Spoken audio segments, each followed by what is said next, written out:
कहते हैं कि भगवान कृष्ण की 16,108 पत्नियां थीं। क्या यह सही है?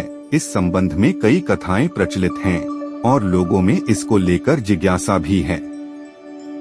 आइए जानते हैं कि कृष्ण की 16,108 पत्नियां होने के पीछे राज क्या है।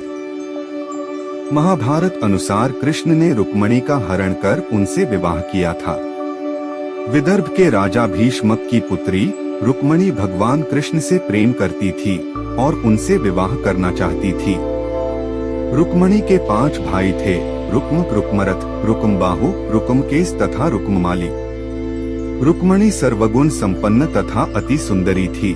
उसके माता पिता उसका विवाह कृष्ण के साथ करना चाहते थे, किंतु रुक्म चाहता था कि उसकी बहन का विवाह चेदिराज शिशुपाल के साथ हो।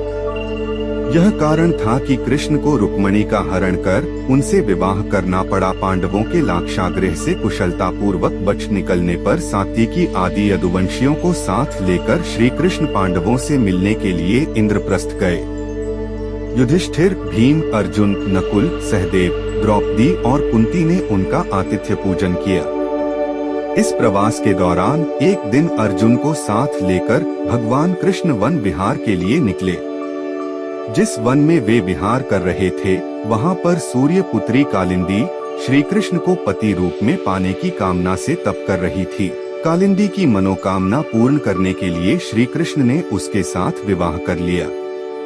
फिर वे एक दिन उज्जैनी की राजकुमारी मित्रबिंदा को स्वयंवर से वर लाए।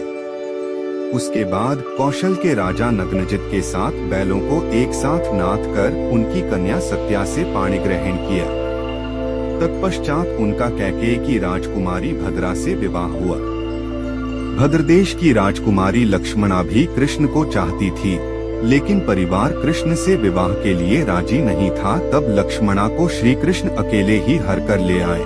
इस तरह कृष्ण की 8 पत्नियां थी: रुक्मणी, जाम्बवंती, सत्यभामा, कालिंदी, मित्रबिंदा, सत्या, भद्रा और लक्ष्मणा। यह एक झूठ है कि श्री कृष्ण की 16,108 पत्नियां थीं। कृष्ण अपनी 8 पत्नियों के साथ सुखपूर्वक द्वारिका में रह रहे थे। एक दिन स्वर्गलोक के राजा देवराज इंद्र ने आकर उनसे प्रार्थना की, हे कृष्ण, प्रागज्योतिषपुर के दैत्यराज भौमासुर के अत्याचार से देवतागण त्राहि कर रहे हैं। क्रूर भौमासुर ने वरुण का छत्र, अदिति के कुंडल और देवताओं की मणि छीन ली है और वह त्रिलोक विजयी हो गया है। इंद्र ने कहा, भौमासुर ने पृथ्वी के कई राजाओं और आमजनों की अति सुंदरी कन्याओं का हरण कर उन्हें अपने यहाँ बंदी गृह में डाल रखा है। कृपया आप हमें बचाइए प्रभु। इंद्र की प्रार्थना स्वीकार करके श्री कृष्ण अपनी प्रिय पत्नी सत्यभामा को साथ लेकर गरुड़ पर सवार हो प्रागज्योतिषपुर पहुँचे।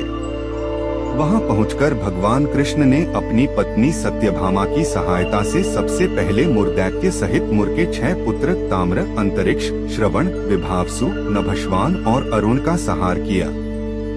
मुरदैत्य के वध हो जाने का समाचार सुन भौमासुर अपने अनेक सेनापतियों और दैत्यों की सेना को साथ लेकर युद्ध के लिए निकला। भौमासुर को स्त्री के हाथों मरने का श्राप था, इसलिए भगवान श्री कृष्ण ने अपनी पत्नी सत्यभामा को सारथी बनाया और घोर युद्ध के बाद अंत में कृष्ण ने सत्यभामा की सहायता से उसका वध कर डाला। इस प्रकार भौमासुर को मारकर श्री कृष्ण ने उसके पुत्र भगदत्त को अभयदान देकर उसे प्रागज्योतिष का राजा बनाया। भौमासुर के द्वारा हरण कर लाई गयी 16,100 कन्याओं को श्री कृष्ण ने मुक्त कर दिया।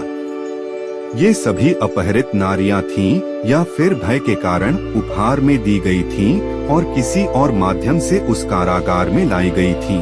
वे सभी भौमासुर के द्वारा पीड़ित थीं, दुखी थीं, अपमानित, लांछित और कलंकित थीं। सामाजिक मान्यताओं के चलते भौमासुर द्वारा बंधक बनकर रखी गई इन नारियों को कोई भी अपनाने को तैयार नहीं था। तब अंत में श्री कृष्ण ने सभी को आश्रय दिया। ऐसी स्थिति में उन सभी कन्याओं ने श्री कृष्ण को ही अपना सब कुछ मानते हुए उन्हें पति रूप में स्वीकार किया, लेकिन श्री कृष्ण उन्हें इस तरह नहीं मानते थे। उन सभी को श्री कृष्ण अपने साथ द्वारिकापुरी ले आए। वहां वे सभी कन्याएं स्वतंत्र पूर्वक अपनी इच्छानुसार सम्मान पूर्वक द्वारका में रहती थी। महल में नहीं। वे सभी वहाँ भजन कीर्तन ईश्वर भक्ति आदि करके सुखपूर्वक रहती थीं। द्वारका एक भव्य नगर था जहाँ सभी समाज और वर्ग के लोग रहते थे। मित्रों, यदि आप हमारे पेज भारतीय संस्कृति पर नए आ रहे हैं तो पेज को फॉलो कीजिए और बढ़ावा दीजिए। मिलते हैं अगले वीडियो के साथ। जय श्री कृष्णा। राधे राधे।